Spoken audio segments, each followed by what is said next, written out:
जय हिंद स्टूडेंट्स, मैं अनुज कौशिक आज आपका फिर से वेलकम करता हूं अपने प्लेटफॉर्म पराक्रम कोचिंग में।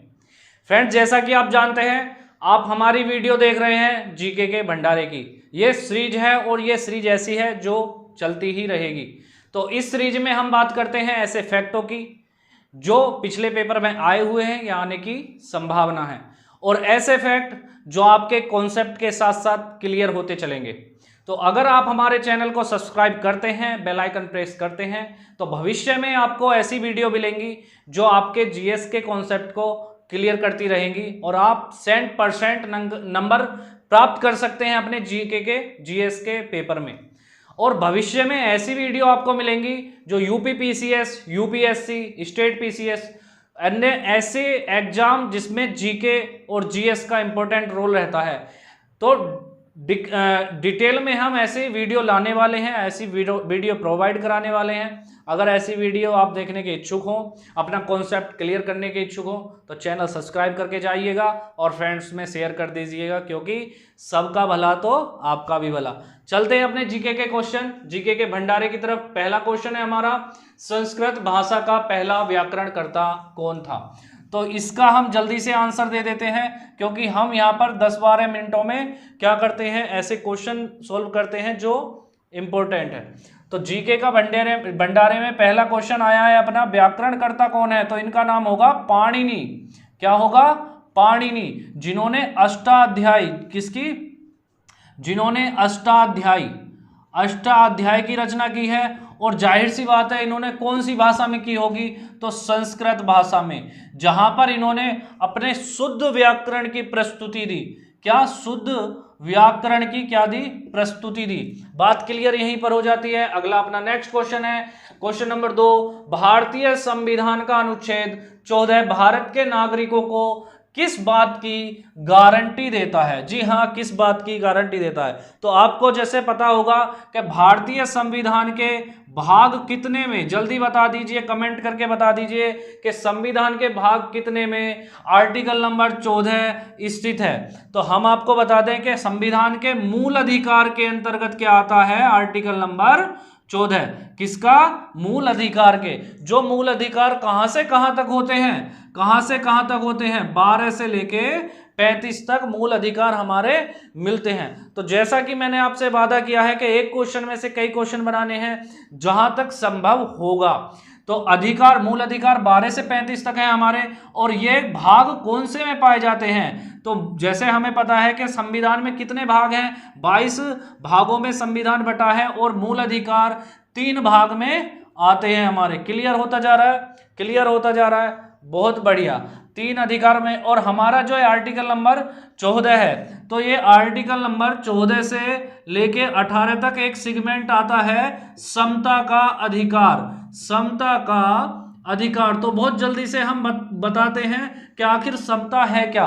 तो समता वह है, समता का अर्थ आप अंदाजा लगा सकते हैं समानता से, यानी यहां पर हमें अधिकार बताया जाएगा समानता का। जैसे अस्पृश्यता की अंत होगा, जैसे छुआछूत नहीं होना चाहिए, सब व्यक्ति क्या है? बराबर है ना। और अपना क्या नाम है, विधि के समक्ष सबको समानता मिलनी चाहिए। इसी प्रकार से आर्टिकल नंबर हमारा अनुच्छेद नंबर 14 गारंटी किस चीज की देता है? एक तो देता है विधि के समक्ष समानता का, समानता, विधि के समक्ष समानता का देता है। दूसरा देता है विधि के समान संरक्षण, विधि के समान संरक्षण। टेंशन ना लीजिए, अगर आपको थोड़ा भी समझ में ना आ रहा है तो बिल्कुल टेंशन ना लीजिए, मैं अभी बताता हूं क्या है ये विधि के समान समानता और विधि के समान संरक्षण। तो हम आपको बताते हैं कि ये विधि के जो समक्ष समानता है ये ब्रिटिश मूल से ली गई है। किससे ली गई है? ब्रिटिश मूल से। और विधि के समान संरक्षण किससे लिया गया है? अमेरिकन मूल से। किससे? अमेरिकन मूल से ली गई है। और हम अगर थोड़ी सी बात ये कर दें कि टोटल मूल अधिकार जो लिए गए हैं ये कहां से लिए गए हैं? तो ये कहां से लिए गए हैं? यूएस से, यानी संयुक्त राज्य अमेरिका से। कहां से? संयुक्त राज्य अमेरिका से क्या लिए गए हैं? टोटल मूल अधिकार। अच्छा, अब जैसे कि हमने आपसे वादा किया कि विधि के समान समक्ष समानता हम आपको बताएंगे क्या है। तो विधि के समक्ष समानता का मतलब यह है, विधि का मतलब यहां पर कानून से है, तो कानून सभी के लिए समान होगा। समक्ष का मतलब कानून के सामने सभी क्या होंगे? बराबर होंगे। चाहे वो कोई इंजीनियर हो, चाहे कोई विधायक हो, चाहे वो सांसद हो, या अन्य किसी कॉरपोरेट संस्थान से जुड़ा हुआ हो। अगर उसने अपराध किया है, अगर वो अपराध की श्रेणी में आता है, तो एक निर्धन गरीब व्यक्ति को जो डेली बेस पे मजदूरी करता है, जो उसको सजा मिलेगी वही किसको मिलेगी? उस बिजनेस मैन को मिलेगी, उस विधायक को मिलेगी, उस सांसद को मिलेगी। तो मैं समझता हूं कि पहले वाले का आप मतलब समझ गए होंगे कि विधि के समक्ष समानता का मतलब क्या है। विधि यहां से कानून है। दूसरा है विधि के समान संरक्षण। दूसरा क्या है? विधि के समान संरक्षण। बात क्लियर है? तो विधि के समान, अब यहां पर समान आ गया, समान संरक्षण। संरक्षण का मतलब क्या होता है? बचाव करना। बचाव करना कैसे?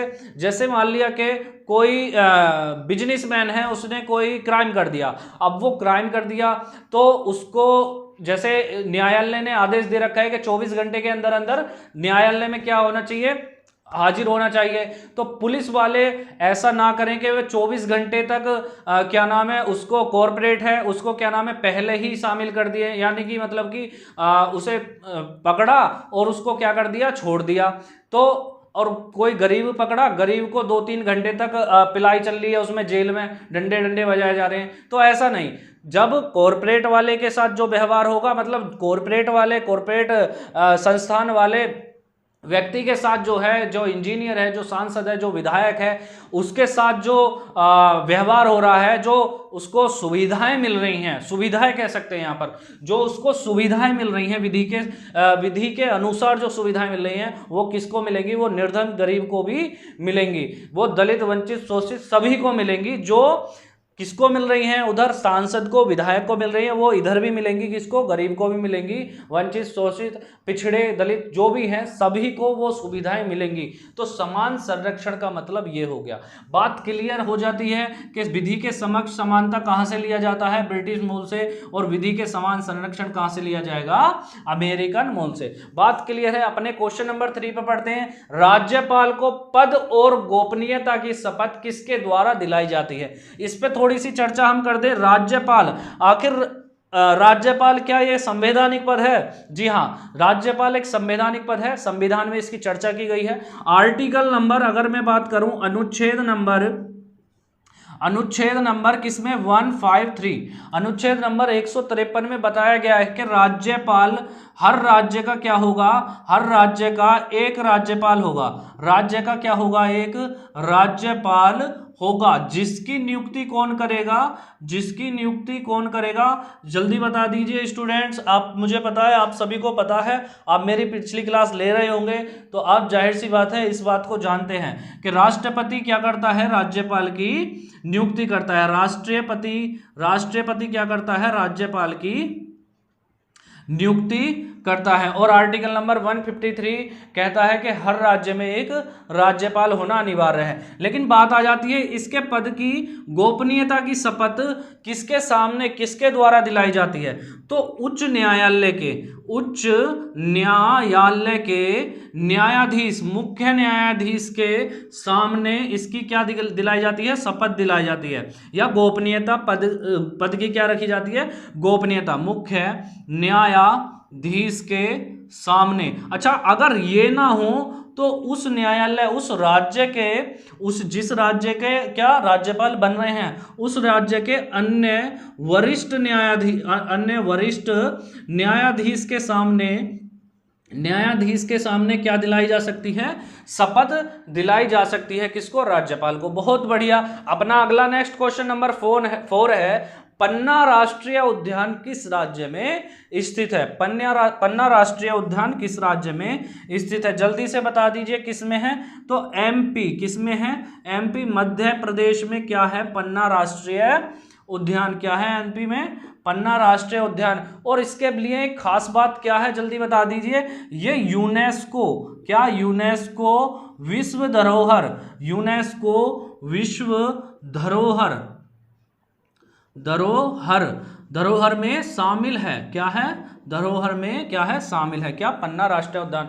यहीं पर एक क्वेश्चन और ले लेते हैं हम, दाचीग्राम, चलिए बताइए, दाचीग्राम राष्ट्रीय उद्यान, दाचीग्राम राष्ट्रीय उद्यान कहां पर है? जल्दी से बता दीजिए कहां पर है। तो ये कहां पर होगा? J&K में, जम्मू कश्मीर में। इसकी एक विशेषता बता दीजिए जिसके लिए ये हर बार जीएस के सेगमेंट में पूछा जाता है और इसकी स्थिति बहुत ही इंपॉर्टेंट हो जाती है पेपर में, और फ्री के नंबर अगर हमें नहीं पता तो चले जाते हैं। लेकिन कोई बात नहीं, जीके का भंडारा देखते रहिए, हम आपका सब कुछ क्लियर कराएंगे। तो क्या है, क्या मिलते हैं यहां पर? कश्मीरी स्टेग। क्या मिलते हैं? कश्मीरी स्टेग, जिसे हुंगुल भी कहा जाता है, हंगुल भी कहा जाता है। कश्मीरी स्टेग क्या होते हैं? कुछ हिरन की ही एक प्रजाति होती है जिसे कश्मीरी स्टेग कहते हैं। बहुत बढ़िया। अपना नेक्स्ट क्वेश्चन है, किस राज्य में मैंग्रोव वन का सबसे अधिक क्षेत्र है? किस राज्य में मैंग्रोव वन? अब मैं आपको बता दूं थोड़ा सा, मैंग्रोव वन होते क्या हैं। रटना हमारा ध्येय नहीं है, रटना हमारा उद्देश्य नहीं है, रटाना कुछ नहीं है, बस समझना है मैंग्रोव आखिर होता क्या है। मैंग्रोव वन वो वन पाए जाते हैं जहां पर खारे पानी की अधिकता होती है। जहां खारे पानी की अधिकता होती है वहां क्या पाए जाते हैं? Mangrove one. तो ये सबसे ज्यादा अधिकता कहां है? पश्चिम बंगाल में, पश्चिम बंगाल में वहां पर मैंग्रोव वन पाए जाते हैं। जहां खारा हो, थोड़ा हो, कम खारा हो, वहां पर मैंग्रोव वन पाए जाते हैं। और ये किसके किनारे सबसे ज्यादा पाए जाते हैं? तो सुंदरबन डेल्टा, सुंदरबन डेल्टा के पास अधिकतर पाए जाते हैं, जो गंगा नदी के मुहाने पर बना है। सुंदरबन डेल्टा विश्व का सबसे बड़ा डेल्टा है अपने देश में। इसका कुछ भाग बांग्लादेश में भी फैला हुआ है और कुछ हमारे देश में भी। बात क्लियर है? पश्चिम बंगाल में मैंग्रोव वन पाए जाते हैं। अपने नेक्स्ट क्वेश्चन की तरफ बढ़ते हैं, स्क्रीनशॉट ले लीजिए। अपना छठा क्वेश्चन है, रेशेदार जड़ तंत्र युक्त पौधा किस कुल के होते हैं? तो रेशेदार जड़ तंत्र, मैं बता दूं पौधे जो होते हैं वो तीन प्रकार से अपना क्या लेते हैं, क्या नाम है, तीन प्रकार से अपना भरण पोषण करते हैं। जैसे पहला है जड़, तना, दूसरा क्या है? पत्ती। अब जो जड़ के होते हैं वो जड़ से अपना पोषक तत्व पानी का क्या करते हैं? अवशोषण करते हैं। तो ऐसे पौधे जो जड़ द्वारा पानी पोषक तत्वों का अवशोषण करें उन्हें कहते हैं एक बीजपत्री, एक बीजपत्री या ग्रेमिनी। क्या? या ग्रेमिनी कुल के होते हैं। क्या? ग्रेमिनी कुल के होते हैं। और इनमें जो उदाहरण मैं आपको दे दूं, जैसे गेहूं क्या है हमारा, जो होगा वो ग्रेमिनी कुल का होगा, एक बीजपत्री होगा, रेशेदार जड़। यानी कि गेहूं में आपने देखा होगा, जब आप अगर आप खेत किसान वाले हैं तो जब गेहूं की बाली को तोड़ा जाता है तो उसमें कैसी होती है? डंडी थोड़ी थोड़ी खाली होती है। तो उसके द्वारा क्या लेते हैं? ये पोषक तत्व अवशोषित करते हैं रेशेदार जड़ से। और ये तंत्र युक्त पौधा किस कुल का होता है? ग्रेमिनी है, एक बीज पत्री का। बात बहुत बढ़िया हो गई है अपनी। क्वेश्चन नंबर 7 है हमारा, पौधे के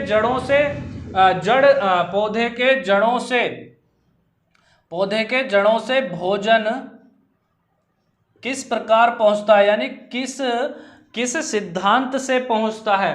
तो हम बता दें यहां पर केशिकात्व द्वारा पौधे के जड़ों से भोजन जो है पहुंचता है। अपना क्या पहुंचता है? भोजन पौधे के जड़ों से केशिकात्व के कारण पहुंचता है। ये जो केशिकात्व है ये गुरुत्व विरुद्ध कार्य करता है। कैसा विरुद्ध कार्य करता है? गुरुत्व, यानी गुरुत्वाकर्षण हमारा जो चीजें खींचता है वो नीचे के लिए खींचता है, लेकिन केशिकात्व क्या करता है? नीचे से ऊपर जाता है और पौधे के जड़ों में भोजन, पौधे के जड़ों से भोजन होता हुआ पौधे को तनों में, पत्तियों में पहुंचता है, जिससे पौधे का क्या होता है? विकास होता है। तो केशिकात्व, अगर क्वेश्चन आ जाए कि केशिकात्व कैसा कार्य करता है, तो गुरुत्व विरुद्ध कार्य करता है। बात बहुत बढ़िया क्लियर है। आपने देखा होगा जब आप आप दीवा जलाते हैं तो दीवे की बत्ती आपकी जो होगी वो जो होगी जब उसकी लो फैलती है तो किसके कारण फैलती है भाई? केशिकात्व के कारण जलती है, क्योंकि तेल दिए में है और तेल जो दिए में है बत्ती से ऊपर की ओर उठेगा तो उसको ही बोलते हैं केशिकात्व। बात क्लियर है? पके अंगूर में कैसा शर्करा होता है? तो बहुत जल्दी हम आंसर दे देंगे, फ्रैक्टोज शर्करा, फ्रैक्टोज शर्करा होता है। बात क्लियर है? जब मोटे कांच के गिलास में गर्म पानी डाला जाता है तो क्या होता है? कांच गिलास क्या हो जाता है? चटक जाता है।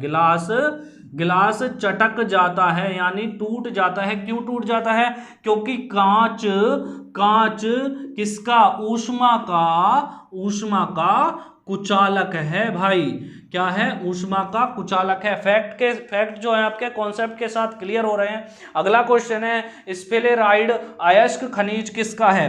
तो स्फेलेराइड किसका खनिज है? तो जस्ते का है। किसका है? जस्ते का। और इसको क्या कहते हैं? इसको क्या कहते हैं? ब्लेंडी। इसको क्या कहते हैं? ब्लेंडी, या इसको क्या कहेंगे? ब्लेंडी या जिंक ब्लेंडी कह देंगे। क्या कह देंगे? जिंक ब्लेंडी। बहुत बढ़िया, अपने आज के क्वेश्चन 10 अपने हो गए हैं जीके के भंडारे के। तो आज के लिए इस आपकी सेवा समाप्त होती है। मिलते हैं अगली सीरीज अगले जीके के भंडारे में। आज के लिए इतना ही। जय हिंद, जय भारत। अगर आपने सब्सक्राइब नहीं किया है अभी, सब्सक्राइब करके जाइए, फ्रेंड्स में शेयर कीजिए।